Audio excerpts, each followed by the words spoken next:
Podcasting is more than just talking. It's listening. BSing with Bob Schmidt.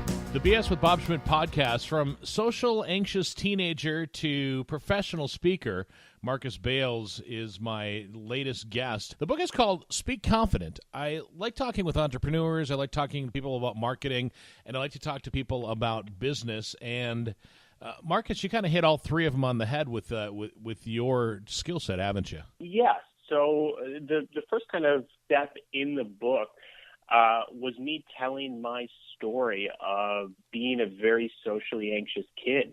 And my biggest thing was, once I was able to speak, it was speaking confidently enough to get people to want to listen. We think that just being able to utter the words is enough, but we forget that, if you don't sound confident in what you're saying, no one's going to want to listen to you. So how do you get people to listen to you? A lot of that comes down to the little nuances of how we talk, and even to how we stand, how we position our bodies. In the book, I break down the mechanics of your tone, what the tone of your voice says, what the pace of your speech says, what dramatic pauses can do to your speech, and then what kind of stance you should have when you're talking to someone, and what kind of stances are going to make you feel more powerful and look more powerful and confident when you're speaking. So is this book good for somebody that's having an issue with getting up in front of a group of peers, or is this a book of somebody that wants to go out and become a professional speaker like yourself? It's good for pretty much anybody who's struggling with social anxiety. The way I look at the book is it is the first step in the process. It's not the end-all, be-all solution to overcoming your social anxiety. And by reading the book, you're not going to automatically become a professional speaker. But what it does is it gets you started. It's that first step in acknowledging, one, that you do have social anxiety, and two, that you want to do something about it. It's broken down into three sections. The first one is personal interactions, which is any sort of conversation between 1 to 5 people. Now, you might be thinking, well, I've had conversations with way more people than that. But to me, that's about the biggest conversation you can have tangibly with a group of people. Then you move into business interactions, which is any interaction between you to 10 people that your well-being, your job, or your money are on the line. So it has a little bit more at stake than just a normal everyday interaction. Then the last type is a public interaction, which is any interaction between you and 10 to 10,000, maybe more people, where you're the center of attention. This is the one that most people are terrified of because you kind of lose the safety net of the normal smaller conversations. There's a back and forth that happens that kind of gives people comfort. And when you start to go into a public interaction, you lose that safety net of a back and forth. So it encompasses all of the big speaking areas on a smaller level to kind of get you ready to start this journey to overcoming social anxiety. So, Marcus, explain to us what social anxiety is. Social anxiety is the fear of speaking in front of people. Now, that could be, kind of a broad sense of what it is. There's different severities of it. Some people only have it on a micro level, so they only are really afraid of speaking in front of just a couple of people, or maybe they're terrified of speaking to just one person. Maybe it's someone they find attractive, someone they want to be more intimate with. Or it could be on a macro level. They're scared of public speaking, which is the number one fear in the country by far.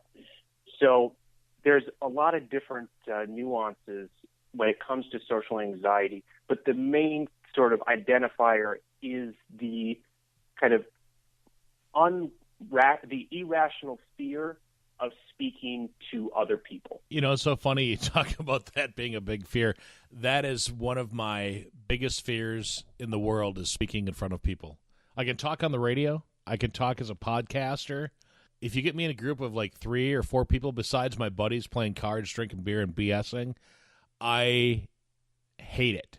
It took me a long time to be able to get over talking in front of a group at work at a radio station in a group of 10 people.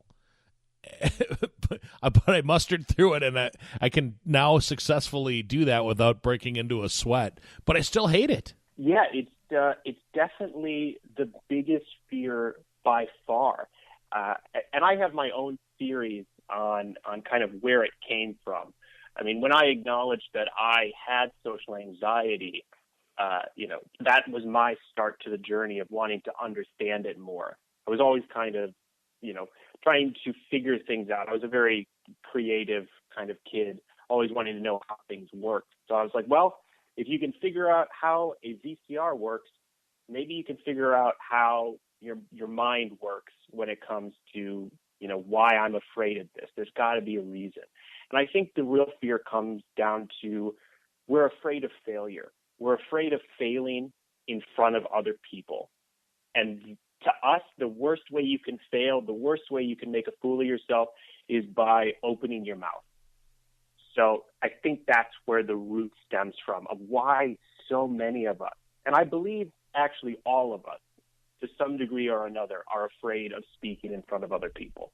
What's the largest group of people you've spoken in front of, Marcus? The largest group would have been just over 2,500. So do you still get nervous even after writing your book and after having that experience in front of 2,500 people and using some of the processes that you've put in place in your book? You still have issues with it, or still have that rapid heartbeat as you step up to the mic for the first time? Of course.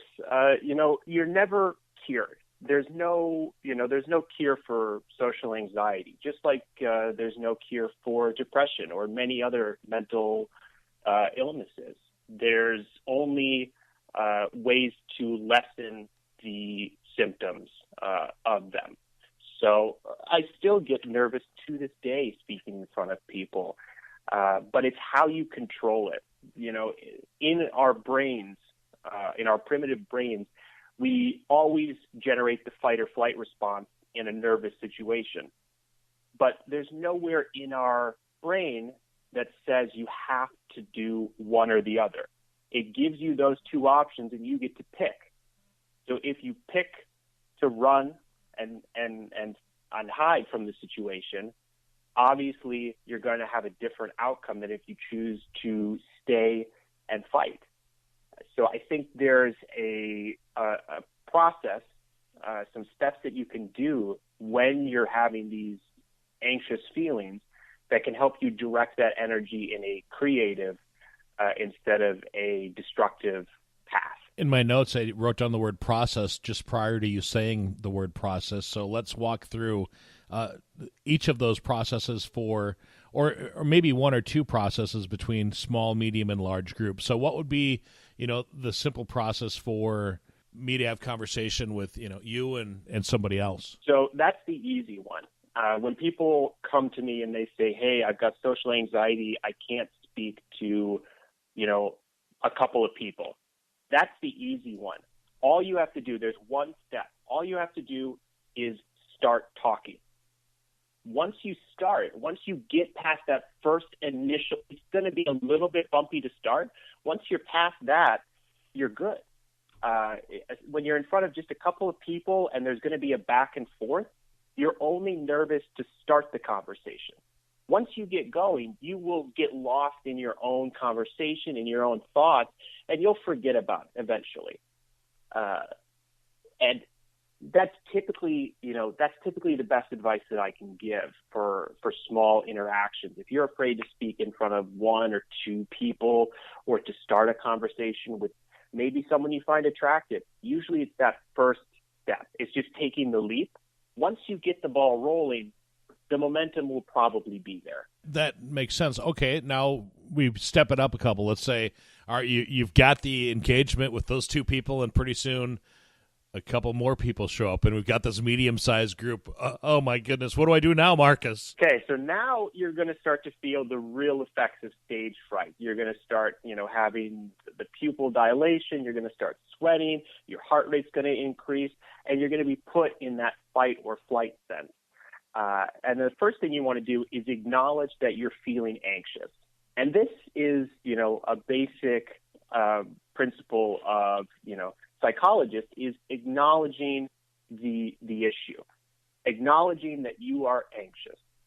And once you've acknowledged that you're anxious, you can start to work through those symptoms.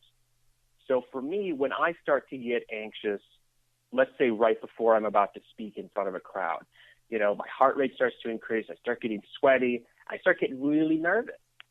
The first thing I start to do is slow my breathing down.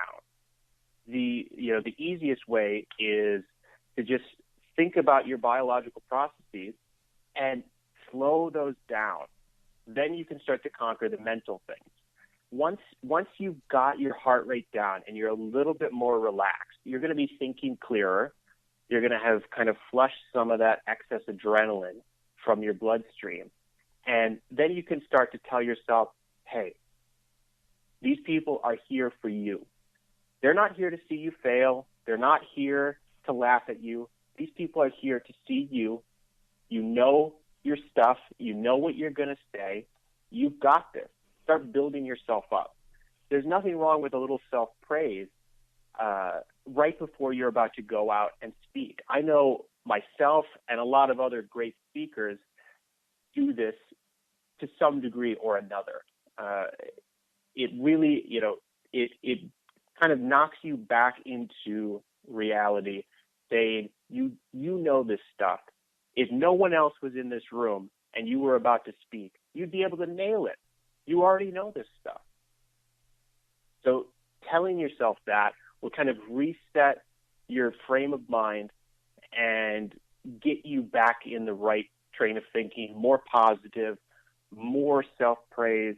And when you step out on stage, you're going to be a lot more confident in yourself, and that's going to be portrayed to your audience. It sounds so simple. It is. It's such a simple process. It's just acknowledging it and making the conscious decision that I'm going to work through this. Because it's not a simple task. It is one task, but it's not a simple one. And that's the biggest thing. It's so much easier to just say, I'm socially anxious or I hate talking in front of people. I'm not going to do it. I'm just going to avoid it for my entire life. Well, yeah, of course you're going to be scared for the rest of your life if you never just go up and do it.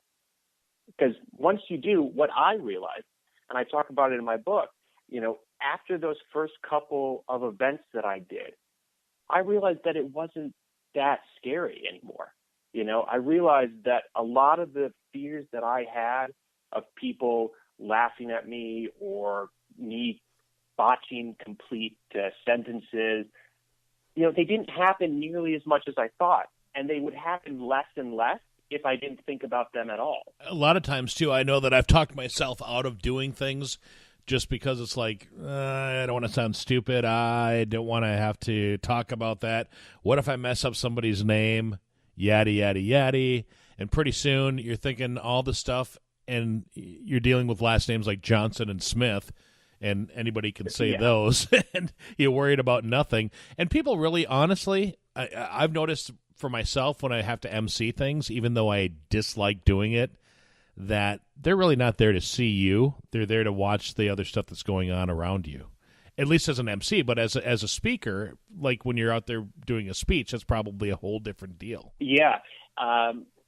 I've done both. I'm actually I'm in Portland, Oregon right now, about to give a speech this week at a conference, and it's a 45-minute speech of very technical, machinery kind of specs and different rules and regulations, which is much different than some of the MC stuff I've done in the past, where it's I'm on the mic for 30 seconds and then I'm off the mic. But again, it's like I was talking about before in the personal interactions. Once you get the ball rolling, you're going to build that momentum. So for me, when I'm doing these longer speeches, it's really crucial that I remember to try and nail the first 2 minutes. If I can nail the first 2 minutes, I'm going to feel really good about the rest of the speech. So it's my goal. I only think about the first 2 minutes right before I'm about to go on, because I know that if I could nail those first 2 minutes, I'm going to do so much better for the rest of the speech. And then beforehand, I don't have to worry about a full 45 minutes. I only have to worry about 2, which is a lot less daunting. Absolutely it is. So then is that kind of the same process that you use for your 10 to 10,000 people speech? Exactly the same process. And it's a process is the best word to describe it. I talk about in the beginning of the book that you have to learn to walk before you can run, just like you have to learn how to speak in front of 2 people before you can speak in front of 10,000. You need to work on your speaking chops on a small scale before you can work your way all the way up to big scale. You don't want to just jump in the deep end and hope for the best. The reason that I can do what I do is because I've devoted so much time to mastering each level of speaking. I couldn't have spoke at this event, even 5 years ago, probably. It's been a progression of, okay, we'll do a speech with 50 people in the crowd, and then 100 people, then 200, and then you keep working up from there. And you say, okay, the first one will be 10 minutes long, and then 15, and now we're up to 45 minutes. So everything is a process, and you don't want to bite off more than you can chew right away. If you take small steps, they're going to feel small. 100 people looks a lot like 150 people, but 10,000 doesn't look anything like 100. No, probably not at all. So did you learn how to do this out of necessity, or did you write the book out of necessity because you had to get in front of groups and talk to them? I learned how to speak due to necessity. When I was a kid, I suffered from severe social anxiety to the point where I couldn't even say here when the teacher was doing roll call in a class. I would get so anxious just to say the word here that it was mind-boggling. Luckily, my last name started with a B, so I didn't have to wait very long, or I might have passed out. So from there, I realized that I had a problem, and it started to bleed into my schooling, where many of my teachers thought that I couldn't read very well because I couldn't read out loud. So they correlated that to mean that I couldn't read at all. So I was in special reading classes for many years until they gave me a silent reading test where I scored right in the normal range, which then made me realize in 6th grade that if I didn't learn how to speak to my fellow classmates and teachers and other people, I was going to get left behind. So that's what started the process. It definitely was out of necessity to learn how to speak. And then my obsessive compulsive brain just kept taking it to the next level. Each time I was like, okay, I've mastered how to speak in front of this many people. Let's just keep going.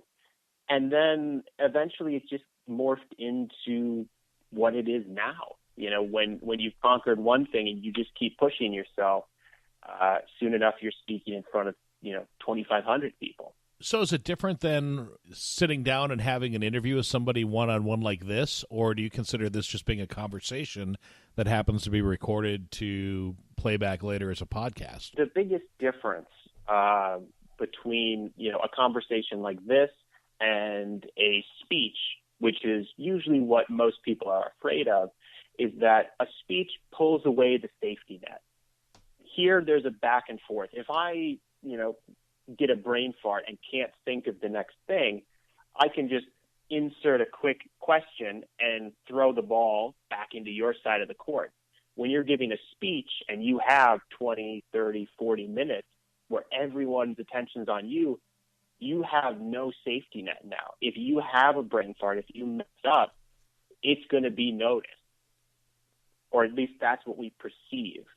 That's what's going to happen, which typically is not the case. I mean, the small mistakes that we make in our speech are rarely noticed by other people. There's a well-documented psychological phenomenon called the spotlight effect, which says that we always assume that our actions are noticed more than they truly are. So when we make a mistake, we think that it was this huge fault that everyone saw, when in all actuality, no one probably even noticed it. So you mentioned safety net. What about that?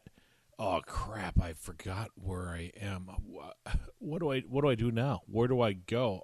Everybody's looking at my zippers down. What do I do? So if you make a really bad one, something you can't cover up easily, which I've done. In my book, I talk about, not to spoil it for anyone, I talk about a couple of events that I did where things did not go as planned, where glaring things happen that you can't just sweep under the rug real quick.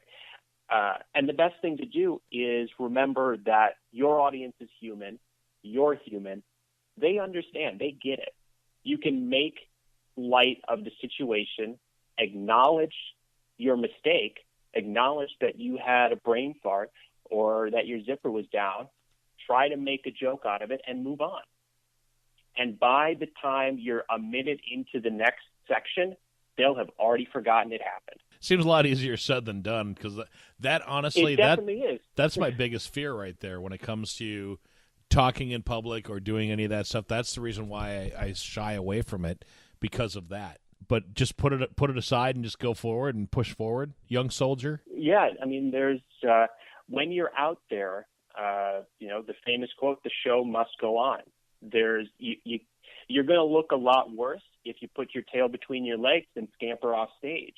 The best thing you can do is show that you're human, and show that you're willing to go on and push through it, and then try and make up the ground that you lost a little bit. It was a small slip, but instead of jumping off the mountain entirely, just make up the ground that you lost there. I've done it many times. And sure, you're going to feel like an idiot in the moment, and you're going to feel a little ridiculous. And sure, some people, if it was legitimately funny, which I've had legitimately funny things happen while I'm speaking, then, don't fault them for laughing at something that's legitimately funny. Make light of it, understand that these things happen, and keep going. The worst thing you can do is give up in that moment. Marcus, is it different when you're selling in front of a group of people? So if you're selling one-on-one compared to 10 people in the room, or if you've got to do a whole board of directors, is it a different process than it is when you're just speaking to them as an entertainer or as a speaker? Yes and no. So when you're specifically selling, which I've had the pleasure to be in professional sales roles, which get to utilize speaking ability quite a lot. Selling one-on-one and selling to a larger group, there's only a couple of nuances that I have found, because usually bigger groups are still going to ask questions, and you can still ask them questions in a sales pitch. So there's a little bit less of that, no safety net feeling, because you can cover it up a little bit. But there is money riding on it now, which can only, can heighten the fears of failure. Because if you fail, then you might not get a paycheck, or you might not get the commission that you were hoping for on that sale. But as far as, the main differences, I would say making sure you engage with all members there. A lot of times we forget and we focus in just on the one person that we know, and it makes the rest of that audience feel isolated. It makes them feel like you're speaking directly to one person or two people, and you need to make everyone there feel like they're a part of the conversation or feel like they're part of the presentation. When it comes to job creation and entrepreneurship, where do you grab your inspiration? I grab it from all over. I think that is, one talent that I do have is I bridge the gap between a lot of different industries, and I love to learn. I mean, I read, 20 to 30 nonfiction books a year, and I'll take bits and pieces and say, okay, I like this industry, But over in this industry, they're doing this cool thing that we could maybe take just that piece and plop it in this industry, and you have a new, business plan, a new way of doing that.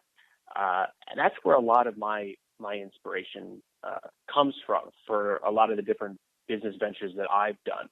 I also get really scatterbrained to the annoyance of my friends sometimes, where, we'll be out doing something and someone will have like a weird comment, and that will spiral me into this whole business plan on how we could make money with that weird comment. And they're like, that is way beyond the joke I was trying to make, Mark. A friend will be like, man, that dog would look so weird in a hat. And I'm like, well, what if we built hats and sold them online and we market them to dog owners so that every dog could wear a hat? And they're like, what? What do you even... I get these weird ideas of how you can make money doing pretty much anything. And I think that's a trait that most entrepreneurs share, is we've always got money on the brain, and we're always have those gears turning of, what's the next thing that we can do? Have you had any of those ideas that have turned into money-making ventures? The public speaking. Because I started in high school, actually.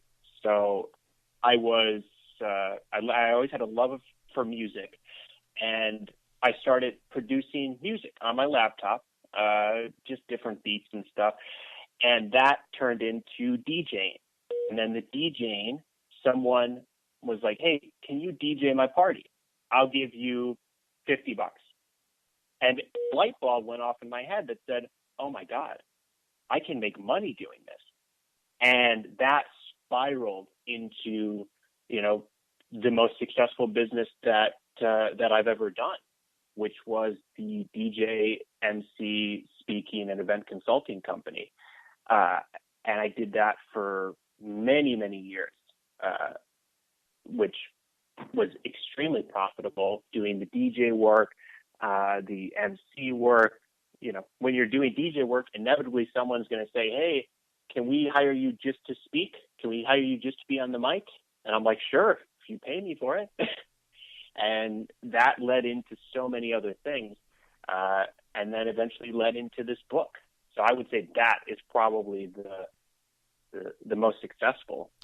The book is called Speak Confident, a collection of stories and advice on overcoming social anxiety. What are the 3 takeaways that somebody would have from reading this book? I would say the first one is, acknowledge that you have social anxiety. That's the first step. The next is going to be put yourself out there. And then the last is going to be a culmination of a lot of the tips and techniques. There's going to be, because everyone is subjective to their own needs, everyone's going to have a different last takeaway. They're going to find one of the tips better than all the rest. The sample audience and the people who've read it so far, the feedback I've gotten has been all over the board. I thought there'd be one culminating thing that people resonate with, but it's been everyone picks a different thing, a different tip, a different technique that they found the most profound. And I think that's because we all have our own unique insecurities, our own unique struggles that we're trying to overcome. So that last thing that they're going to take away is one of the tips and techniques in that book. And I can't say exactly which one. So, Marcus, where can we pick up Speak Confident? So it's available on Amazon, both in the Kindle version and the hard copy. And it's also available on Audible, iTunes, and Google Play as the audiobook. All of those are available now.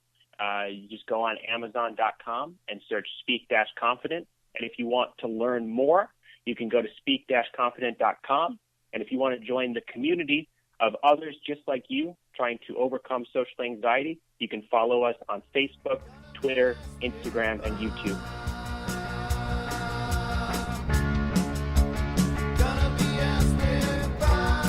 The BSing with Bob Schmidt podcast is brought to you by Orange Computer.